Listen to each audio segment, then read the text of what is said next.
2025 edition guideline for the management of patients with acute coronary syndromes.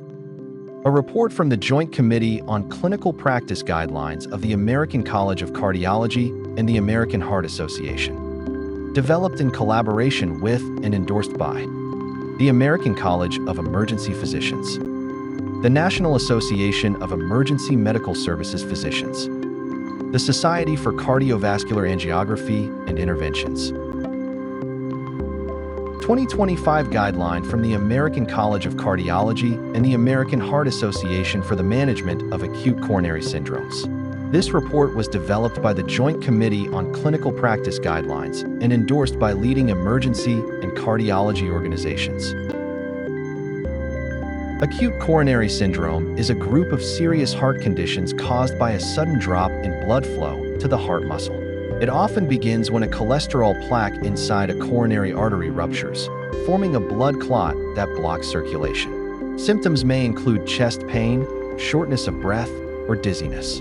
There are three main types: unstable angina, non-ST segment elevation myocardial infarction, and ST segment elevation myocardial infarction. Each requires urgent evaluation and treatment to prevent lasting damage.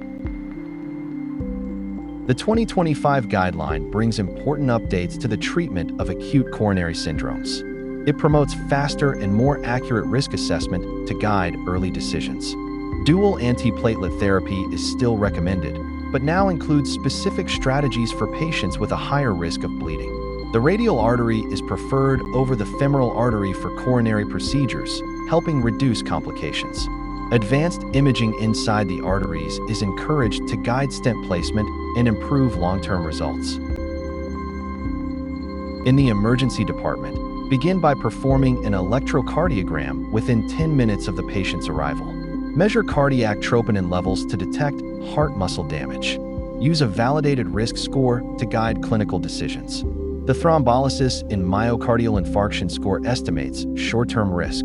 The Global Registry of Acute Coronary Events score predicts both hospital and long-term mortality. These tools help determine the urgency of treatment and improve patient outcomes.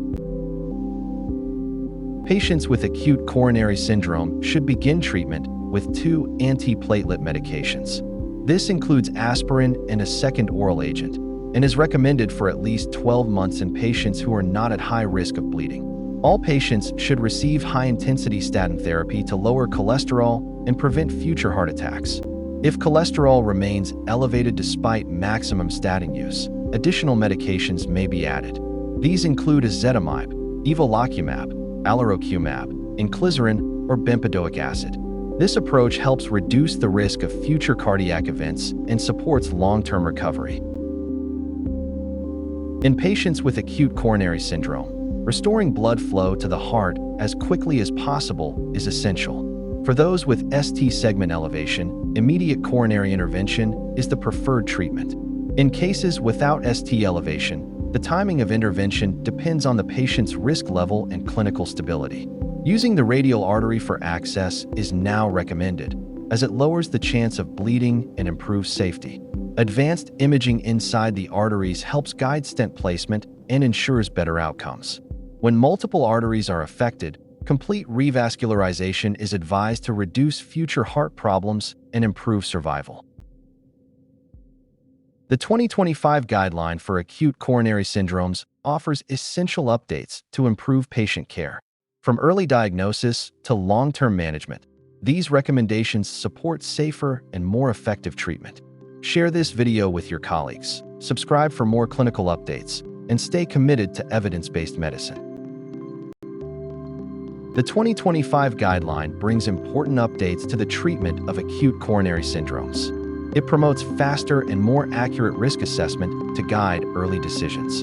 Dual antiplatelet therapy is still recommended, but now includes specific strategies for patients with a higher risk of bleeding. The radial artery is preferred over the femoral artery for coronary procedures, helping reduce complications. Advanced imaging inside the arteries is encouraged to guide stent placement and improve long-term results. Thank you for watching this summary of the 2025 guideline for the management of acute coronary syndromes. To To explore the full clinical recommendations in detail, visit the video linked below. Stay informed, share with your colleagues, and subscribe for more updates in cardiovascular care. Watch the full video here.